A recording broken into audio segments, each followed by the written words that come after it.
Good morning and greetings here at the kickoff of our First Street Tunnel project to benefit the Bloomingdale and LeDroit Park neighborhoods. My name is George Hawkins. I have the honor and privilege of being the general manager of your DC Water. We are the public water agency for Washington, D.C., and we're delighted to serve the people who live and work and grow their families here in this great city. It was a Sunday night at 7 o'clock when I got a telephone call on the bat phone about a problem with flooding here in Bloomingdale. It was 2012. I hopped into my Volt and drove here from the Navy Yard where I lived, a little nervous. You don't want to be in an electric car in a flood. But I drove up to Rhode Island Avenue, stopped my car, jumped out of the street. Terry, I think that was the night I met you, because there was several feet of rainfall that had collected and flooded Rhode Island Avenue. And in the same neighborhood, that flooding was causing backups from the sewer line into people's basements. It was Councilmember McDuffie and I who were walking the neighborhood the very next day, visiting some of the homes in this neighborhood that had been impacted by sewage and rainfall backing up into their homes. In one house that the council member and I went into, the flow was so strong it had broken through the wall of an interior basement bathroom, pushed out into the unit, crowded the furniture from the basement to the doors as the flow from the basement actually was going out the doors from the townhouse. That's how severe the flooding problem was and is and could be in Bloomingdale. Now, having had 4 flooding events in 2012, we have been fortunate not to have any since. But I don't want anyone to be complacent. Just 2 nights ago, I got a text from the city administrator, also our board chair, Alan Liu, asking me whether there'd been any flooding in Bloomingdale. It's one of the texts and email that I get in every flooding event now, or rainfall, from the city administrator. This is one of his highest priorities. And on that night, 2 nights ago, we had 7/10 of an inch of rain in 10 minutes. Had that intensity of rain gone on for another 10 minutes, we would have seen flooding starting down on Rhode Island and probably First Street. And for 30 minutes, we would have definitely had a flood. So while we've been fortunate to date, we've implemented a whole series of steps already. We are not finished, and the risk is not beyond us. 2 years of no storms doesn't mean we couldn't have one tomorrow. So DC Water and the city have not let up on the pedal 1 second, as you can hear behind me, in our effort to solve this problem. What I'm delighted to be doing today here in concert with the city, where we've had such a great collaboration, the council and our community partners, is to announce and do a groundbreaking for the second major phase of our response. And as we do that, it's my great pleasure to have a short number of speakers to speak to you about the effort that we put in here for Bloomingdale, LeDroit Park, and the community we serve. And the first person I'll introduce is our mayor. I must say, when this originally happened, I was worried because it would have been easy for this administration to walk away from this problem and point the finger at DC Water as the enterprise that runs the water and sewer system. But this mayor had the courage and the foresight not to do that, but instead to focus and embrace the challenge and to task his city administrator and myself to co-chair a task force to find a solution for a problem that has been with us for a century. That's courage, and I admire it, and I respect it as general manager of DC Water and a member of the community. So I'm really, really delighted to introduce the mayor of Washington, D.C., Vincent C. Thank you very much, George. Good morning, everybody. Let me first of all apologize for holding up the start of this ceremony this morning. We had the opening today of the brand new Safeway on Georgia Avenue in Randolph, and I won't go into all the details, but it started 35 minutes after we thought it was supposed to start. So when I left as soon as the ceremony was over, and we came here as expeditiously as we possibly could. So I want to make sure you know that we don't normally do that, and I'm really sorry that we kept you all waiting. So with that having been said, I'm glad to be here with George Hawkins. George can describe sewage in the most dynamic and dramatic ways, in ways that I have never heard anybody do. He can make you feel good about sewage, ladies and gentlemen, and that's why he is the CEO of DC Water. George, I want to thank you for your work that you've done. As you described a couple summers ago, we had incidents that led us to be able to start to take action, and I want to thank also the council members that are here. The council member who represents this ward, Kenya McDuffie, thank you very much for being here, who lives right across the street. Is that right, Kenya? And where's David? David Grasso is right there. He's our at-large member. He represents the entire city, but I think you live in Ward 5. Is that right, David? So we're delighted to have both of you all here and representing the council and the city in this effort. But a couple summers ago, we had, as you heard, several intense rains. And frankly, what had become standard fare was for people to say, well, I guess there'll be flooding in Bloomingdale because it's been that way for 100 years. And my question was, why the heck do we have to accept that as an inevitability? We just don't. That's one of the reasons why I love working with Alan Liu, because if I say we can't accept it as an inevitability, Alan will say, we'll get it changed.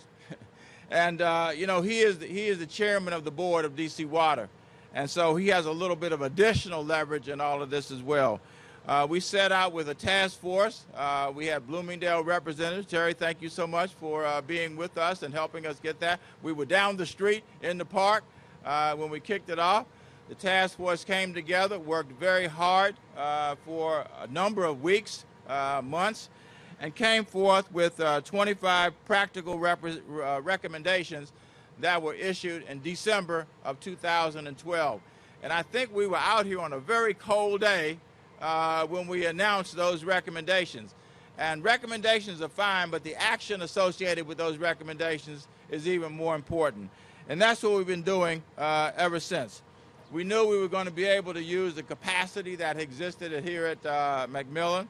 I want to thank George and the engineers at DC Water for coming up with creative solutions. We had several meetings in my office. They came in, and there were a couple solutions that were proposed, and I said, nah, I don't think so. We got to do better than this. And they went back, and every time they went back, they came back with a better solution. And frankly, we have not had any flooding, and those emails that you get from Alan, I'm right on the other end of those. All right, Alan, what does it look like in Bloomingdale? We're not going to have any boats out here. We're not going to have any people's units floating away. We're just not going to have any more flooding in Bloomingdale. And I think we haven't had any flooding in, what, 18 months? Is it close to 18 months? And you know what? I think we can go out on a limb and say, I think we're at the point where we're not going to have any more flooding in Bloomingdale, ladies and gentlemen. 100 years is enough. And we've tested the patience of the people who live in Bloomingdale quite sufficiently. You know, the repurposed, I guess we would call it, the repurposed sand filter at McMillan can hold up to 3 million gallons of stormwater. And that is a lot until it is released then in a systematic way. I mean, if you think about it, it's all this water that was coming down in a short period of time that just overwhelmed our sewers, overwhelmed people's homes. And this is an orderly way of collecting the water and then releasing the water into our system in an orderly fashion. And also, frankly, protecting our waterways. One of the things that we have promised to do is to clean up the Anacostia River. Only 18% of that river is actually, right, Brenda? Only 18% of it is actually in the District of Columbia. But one of the things that we're doing, we are committed to correcting the problems of a polluted Anacostia River. And this will help do that because so much of pollution comes from stormwater. And to be able to make sure that our stormwater doesn't wind up in the Anacostia River will improve conditions and will allow our sustainability plan to see the light of day. We have promised that the Anacostia River will be fishable and swimmable. And the first time I said that, people said, whatever you've been smoking, Greg, you better change your brand because it's time to get off that stuff. But we can do this. We can do it, Mr. Branham. We can do it. We can make this happen. So, you know, in one of those storms in 2012, we had an inch of rain in 15 minutes. And then another storm, we had almost 2 inches in an hour. And that completely overwhelms our systems and was completely overwhelming our systems, but for the adaptations that have been made. I was just saying to Councilmember Grasso that what we have is a game changer, ladies and gentlemen. And you know, we count cranes as a sign of progress. And I know we can include these cranes as a sign of progress because what they're building is a pathway to the future, ladies and gentlemen, so that your home won't float down North Capitol Street or down First Street. If I sound excited, it's because I am. And I am because I know that we have found an enduring solution to this. And I want to thank all of those who made such an enormous contribution. Again, our city administrator, Alan Liu, who's done such a great job.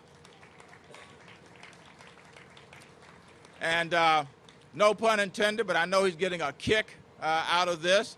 And that's just a little nudge, everybody, to say, let's get our soccer stadium done too, ladies and gentlemen.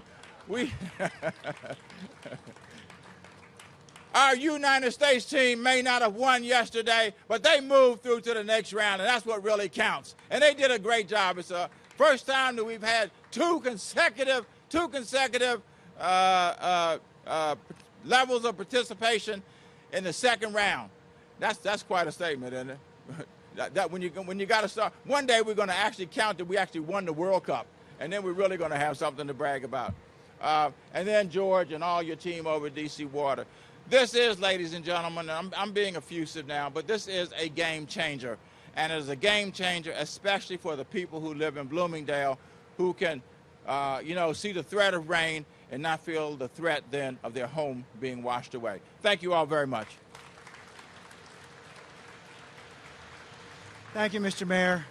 I want to state again how grateful DC Water is for your leadership and for engaging on this topic. I do want to mention that this is Wendy the Water Drop, our mascot at DC Water. We actually have a Wendy and a Wendell. We are both gender. You can tell it's Wendy because of the ribbon and the lipstick. I also want to mention where we are. We are actually on federal property right now. Behind you is the McMillan Reservoir and a water treatment system that is integral to DC. Water comes off the Potomac and is pumped across town. It hits the reservoir behind us, winds its way through the reservoir, goes through a pump station and screening, and then goes down the hill to our Bryan Street pump station where it is pumped out over the city. Tom Jacobus, who's the general manager of the Washington Aqueduct, I know he's here. We're grateful for his partnership on this project. A lot of the work, as you can see, is being done on federal land, and the hand-in-glove relationship we've had with him and have had for many decades has been very wonderful. So thank you, Tom. Next on the agenda this morning is the City Administrator, Alan Liu, also the Board Chair of the DC Water and Sewer Authority. I've been delighted to work at his side now for 8 years in the city, but I know that the highest order of work that Mr. Liu requires when we work with him is collaboration. We've been working with the Department of Transportation on the tremendous amount of work in the public space for this project, the Department of Environment, where we have a rain barrel program in the city, Department of Planning and Economic Development to work on the site of McMillan, what they have plans for, as well as the City Administrator's Office directly. Without the instrumental role of the City Administrator coordinating and requiring us to collaborate and driving the kind of unique solutions you see here, this simply would not have happened. So I'm particularly delighted to introduce the City Administrator and our Board Chair, Alan Liu. I think when the Mayor said that I was the City Administrator and also the Chairman of the Board, it was a little bit, let me just kind of help you with the chronology. I wasn't the Chairman of the Board when we came up with the solution for Bloomingdale's, but as a reward, the Mayor named me Chairman of the Board. So there's a lesson to be learned here. No good deed goes unpunished, okay? But anyway, I have to say that DC Water is a great organization, led by George Hawkins. His team are absolutely phenomenal. And the Mayor mentioned before how we had meetings and meetings and meetings, and sometimes some of the solutions weren't exactly the right way to go. And the team went back to the drawing boards and came back with something else that actually was better. I urged the team to look at, look outside of the box. Not just do it, the same way, the old way. And I think the mayor said, we're just doing Band-Aid solutions. We've got to come up with a game changer. And there was already a long-term solution, but that was years out, okay? And to tell the residents of Bloomingdale that they're going to have to wait years before they can see any real tangible results was just unacceptable. And so we came up with short-term solutions, like rain barrels, and we're cleaning out the drain basins. We're literally trying to come up with green, sustainable solutions. But those are only short-term solutions. And then we came up with this other thing in addition to the long-term solution we call our medium-term solutions, which is what we're doing today. We're breaking ground in this First Street Tunnel. It's 8 million gallons capacity, on top of the 3+ million that's at the McMillan Reservoir. So altogether, we're looking at 11 to 12 million capacity to basically store the stormwater until, as the mayor said, it can be systematically, then shifted to to Blue Plains. So anyway, this is actually a great day for us, and I'd like to thank a few other people that have been instrumental. Terry, Janine Quinn, can you stand up and just she gave us such a hard time, Mr. Mayor, Robert Branham, sir. Sharita Sanders, please. And these are only representatives. There were a lot of other people that were involved, and I'll tell you, in the first meetings that George and I chaired, they were pretty tense meetings, because of all the problems that existed. Now we also have. I'm also very proud of the board members from the DC Water Board. Now several of them joined us today. Ellen Boardman, can you just stand up? Brenda Lee Richardson, Howard Gibbs, and Alan Roth. Okay. Now. These are our D.C. members, right? So do we get any regional partners here? No, right? But anyway, I'd like to maybe echo what George said, that it was a partnership. It was a collaborative effort. DEMPED, our new deputy mayor for economic development planning, Jeff Millers, is here, I think. I think he's here. And I'd like to thank DEMPED for their work, and also DDOE, our Department of Environment, and Department of Transportation, DCRA, our Department of Consumer Regulatory Affairs. I mean, there were some pretty tense meetings in my office, and not everyone was there. And where our Deputy Mayor for Economic Development and George Hawkins were yelling at each other and calling each other idiots.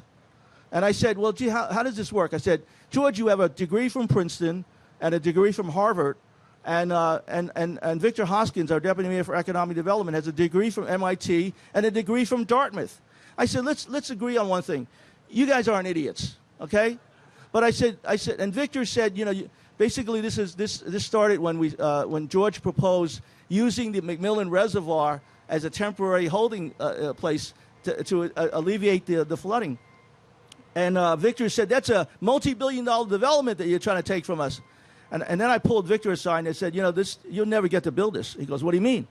I said, you'll never get a permit. I know that DCRA was under him, but I said, because the stuff is backing up, the sewage. You're not going to add another 1,000 homes to this system, right? So I said that you should do everything you can in your power, Victor, to enable George to get his job done so he can get off the site, and then you can move on with your development of the mixed-use development project at McMillan Reservoir. So and he looked at me and the light bulb lit up and he says, I think you're right. And after that, we broke down all the silos and the barriers.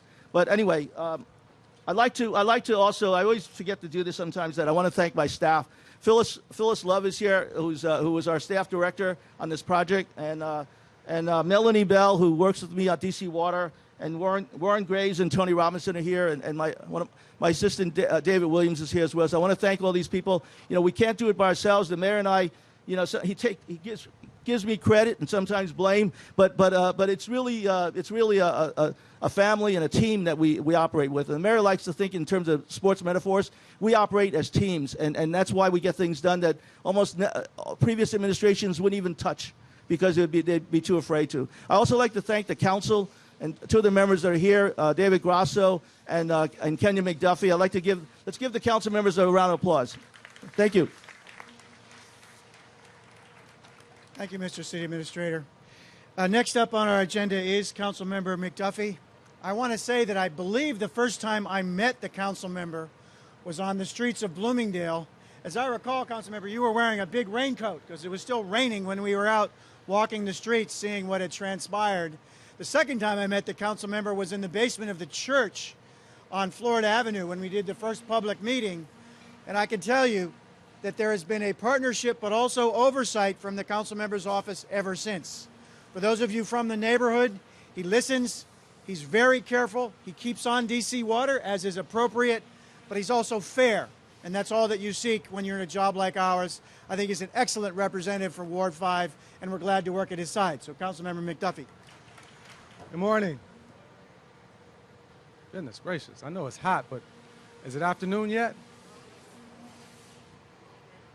No, it's still an hour. Sarita said it's afternoon. It's still morning time. Good morning. Good morning. There we go. There we go. I'm so excited to be here to join you all in this groundbreaking ceremony today. I got to tell you, I'm a council member for Ward 5, and I represent proudly the folks in Bloomingdale and other areas of the ward, but I'm also a resident of this area. Like the mayor said, I live directly across the street. So my family's been in the neighborhood for quite some time, and we remember years past that we had to suffer the flooding that's been going on in that lower part of Bloomingdale around First Street. And truly, there are a lot of folks who came to the table so that we can arrive at today. And I want to just name some of those folks and recognize them for all their work. First and foremost, I want to recognize Mayor Vincent C. Gray. Let's give him a round of applause. This problem did not start in 2012. It didn't start in 2011. This problem started decades ago. But when you get the type of leadership that you need to bring people together, that's how you fix things. And part of that leadership also includes City Administrator Alan Liu. Let's give him a round of applause as well. But as much credit as I'd like to take, as elected officials tend to take on these types of projects, the credit really goes to the community. It goes to folks like Mr. Thomas who lives on U Street, and the folks who had to suffer all the flooding that occurred in the Bloomingdale neighborhood. There are a lot of folks who I had the opportunity to work with to talk about these things, but there are also some folks who were out there with me and George and others in their rain suits helping to fill sandbags and carry them to senior citizens. And I want to recognize some of those folks, including Robert Branham, Terry Janine Quinn, Sarita Sanders, and others. Let's give them a round of applause for all the work that they've been doing. When we got that task force going, Mr. Liu, it was not a coincidence that those three people ended up as members of the task force. We had some great conversations, and those are precisely the type of people we wanted to be a part of the task force so that they could advocate well on behalf of the residents of Bloomingdale as well as LeDroit Park and all those others who have been affected. I'm excited, like I said, to be here today because of what we have planned to do and has already started to do. But more so, it's really overwhelming to know that there's finally going to be a solution to address this age-old problem that we've had right here in our community. And it's important to recognize that a lot of collaboration has taken place to make this happen. City Administrator Liu and Mayor Gray have named some of the agencies and individuals who have been a part of it, and some of them are no longer with the administration, but it has been a key part of this process to make sure that we are engaging people in the community, to make sure that those folks who are at the table as we made these solutions, as we thought about the engineering solutions. Some of the things that were thrown out there, I got to tell you, as somebody who's not an engineer, I was concerned about. I remember sitting in Alan Liu's office a couple of days, and some of the things that he was throwing out there, I was like, wow, can we even actually do that in the city? But when you want to get something done, I love to have a person like Alan Liu on my team because he knows how to get things done. He knows how to do things efficiently, too, and I really appreciate that. The effort to collaborate with these key stakeholders and engage with residents throughout the process has not stopped. It has not stopped. There's still a team of folks who are working with DC Water and other agencies to make sure that we continue to engage our ANC commissioners, including Terry Janine Quinn. I saw Diane Barnes here earlier. I want to recognize her as well, and other ANCs who've been at the table helping us to work on this project. There's a 24-hour hotline that I want to mention that details the frequently asked questions for anyone who's interested in learning more about this project, as well as the creation of the First Heat Tunnel Forum, which had a meeting as recently as last night.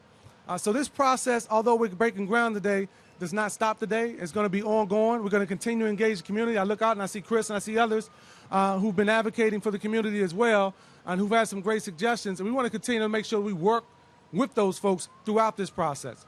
We know that the quality of life of a number of residents is going to be impacted. But we also know that although it has not flooded recently, that Mother Nature has a way of making things happen that we have no control over. And so this project has to happen. And it has to happen now. It cannot be delayed any longer. Flooding has been occurring in this community for far too long, and I'm so pleased to be a part of this process. When I first took office, had to be about a month or so into this job, we had those floods. 3 of them in a matter of 2 weeks. And folks in this ward, folks in this government stepped up to the plate. And this is a prime example of what can happen when all the players are at the table and everybody's working to one common goal. Again, I want to thank you all for allowing me to be a part of the process. And I look forward to continue to work with you all as we complete this project and it's all done. Thank you all. You know what? I forgot to recognize Councilmember Grasso, who wasn't on the council when this first happened, but no sooner than he got elected, he was right there at those meetings that we had right at First Street. I discussed these issues, and so I look forward to working with him as well. And he's been incredibly supportive of everything that we try to do right here in this community to fix this problem. So I want to thank Councilmember Grasso for all his work as well. Thank you, Councilmember McDuffie, and I can attest to that. We've had DC Waters had meetings in Councilmember Grasso's office as well. A very significant part of this project is obviously the most important part of this project and why we're doing it, which is the benefit of the community. And no matter how well it turns out when we're finished, and we'll be able to solve a flooding problem, as you've heard, has been around a century, there's no question that there's going to be challenges in this neighborhood over the next several years as we do our work. Very significant to DC Water. We are your agency. We serve the public, is interacting as best and as often as we can with the people we serve. We have a 24-hour hotline. We'll be doing 24-hour shuttle to parking we're creating because we know there's going to be parking lost on the street as we do the work. We've been working with community groups and having frequent meetings. That doesn't mean every issue is going to be resolved. It is very difficult to do a project of this scale and not have challenges that go with it. But you have my pledge, the pledge of the mayor and the city administrator that we're going to do our absolute best to minimize those challenges in the neighborhood to get this work done. And in fact, are investing between $6 and $8 million on the community outreach part of this program. It's been one of the strengths from the beginning. Just like I met Councilmember McDuffie that night of the rainstorm, I also met Terry Janine Quinn. She was a member of the task force, and she, along with Sarita Williams, Mr. Branson, we had incredible input from Sarita Sanders. I'm sorry. I knew as soon as I said that. And how could I say that? Sarita brought the most detailed comments of all of the public combined to our meetings. I remember them well. But we've had tremendous input, constant input from the community, and we continue to maintain that commitment. And so it's my pleasure to introduce Terry, who'd like to come up and speak on behalf of the community she serves. Terry. I think I agree with just about everything that's been said thus far. This has been a long, long road to get to this point. And I remember the last 2 press conferences I attended with the mayor.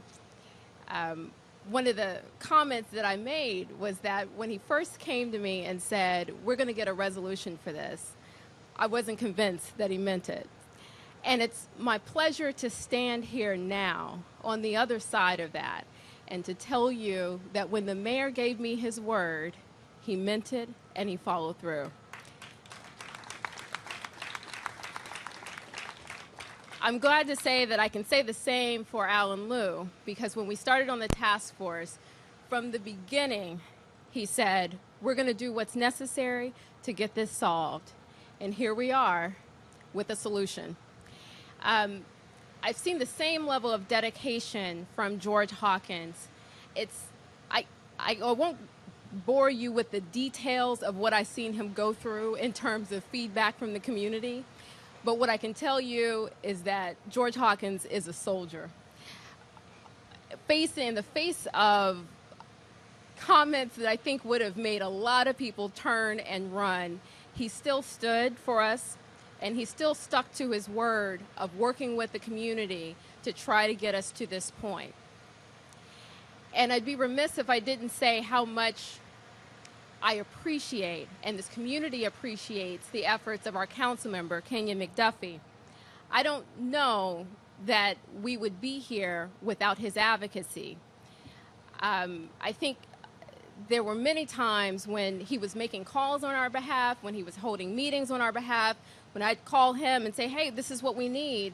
And on the other end, I'd see that come through. So a lot of times I don't think that everyone gets the credit that they deserve for the effort they put in. So I want to be sure that I take a moment to acknowledge what he did to help us get to this point. Beyond that, I know that there's been mention of the effort of the community, and I'd like to thank the Civic Association as an organization for assisting us. We hosted a number of meetings, wrote letters, made calls, and I certainly appreciate having their backing in this effort. But in particular, I appreciate having Sarita Sanders as a fellow member of the Flooding Task Force. And not just that, but she was here. Actually, the first time I ever met Sarita Williams, you see, you got me calling her Williams. Let me just stop. Sarita. The first time I ever met her, I had just become president of the Civic Association, and she slipped me a note and said, we need to talk about flooding in the neighborhood. And I was like, what flooding? What is she talking about? And lo and behold, the next time I encountered her was years later, when we actually had flooding again, the flooding that she had warned me about. And she was there with that message because she had been here through the toughest times. And she had been a soldier back then and still had her armor and came to battle for us. Another soldier that has battled this or waged this war over the years is Robert Branham. He was the president of the Civic Association before I was. So what I'm doing right now, he was doing before me. He was carrying the flag. And I think it's important for us to understand that us arriving at this point didn't just happen by osmosis. There were people who continued the conversation about flooding when there was no attention on it. And we appreciate your steadfastness in that regard. Now, we've talked a lot about what we have to be thankful for in this moment, but I want us to take a moment to acknowledge that we have residents who aren't in a place right now where they can feel thankful about this result because they are fearful about the impact of this construction on their homes. They're concerned about their safety, the integrity of their homes, and their well-being going forward. They want to know that as we move on with this construction, that there will be accountability, that there's going to be someone they can call on, that someone is going to respond appropriately and not just act and hope things work out well.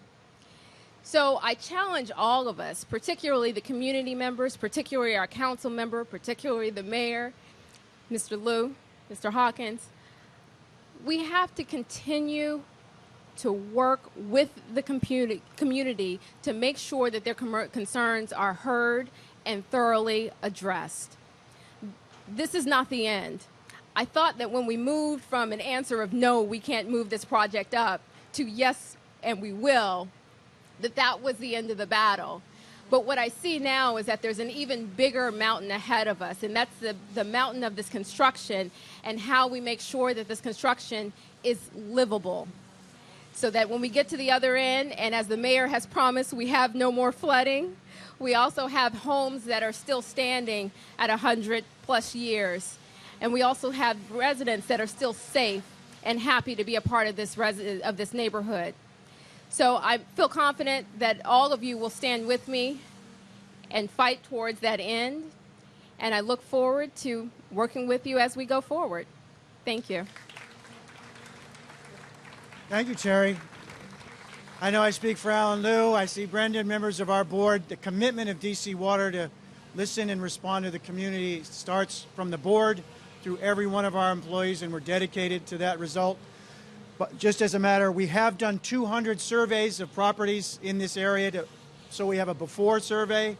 For those who have allowed us inside, we've done about 100 inside the homes just to get an inside view. We want to maintain the support and structure of the homes here and do our best by the community. We're about to go out and actually do the groundbreaking, but I did want to mention DC Water employees and the partnership we have with the fantastic companies doing this work. I must say, pride goeth before the fall, but my favorite thing about DC Water, among many favorite things, is the people I work with every day. I believe it is the best bunch of public servants I've ever been with. Their dedication and commitment to the community, to excellence, to engineering excellence, to being financially sound, economically efficient, to listening to the community, and to my mind is second to none. It is an honor for me to be part of DC Water. And when I talk to DC Water about who we work with, I give them a simple message. We want the best companies in the world, and we want to bring the best practices to Washington, D.C. that are available anywhere to our city. The companies that we have working on what you see behind you and rolling out Skanska, JD, and Parkins Brinkerhoff are doing the tunnel, constructing this tunnel. EPC Consultants are the contract management, Jacob Associates and program management, Greeley and Hansen on design. We did 14 green infrastructure installations to the north here, which we'll be visiting after this a moment. PC Construction, Fort Myer, Wetland Studies and Solutions. This is a true public-private partnership. Some of the best public servants and the finest companies banding together to make this city a better place for everybody who lives and works here. So it's an absolute delight to be here today. I'd like to invite the members of our board from Mr. Grosso, a resident of Ward 5. I can tell you, we did go meet with Councilmember Grosso in his office. He has a very personal awareness and concern about this issue as a resident, but also as a major project for Washington. And he's one of the best council members to work with on this issue and environmental issues in general. Good morning, everybody. I wasn't planning on saying any words, so I'll keep it short. The mayor and the city administrator made me come up here, and I appreciate that. Thanks, guys. I do want to say just two quick things. The first thing is thank you. Thank you to the community here, the neighborhood here. The reality is that this is going to be an inconvenience for a few years. It's going to be a real pain in the neck for everyone that lives in this community. And it's not just going to make life better for them in the long run, but for the entire city. We're going to have a cleaner river. We're going to have a better way to handle all of our runoff. So this is a big deal. And this small neighborhood here, that's a strong neighborhood, is doing this for everybody. And we have to give them thanks, and we have to monitor it. And I promise you that I'll stay on top of it every single day so that we can get to that point. I also want to say to George and to DC Water, get it done. Get it done quickly.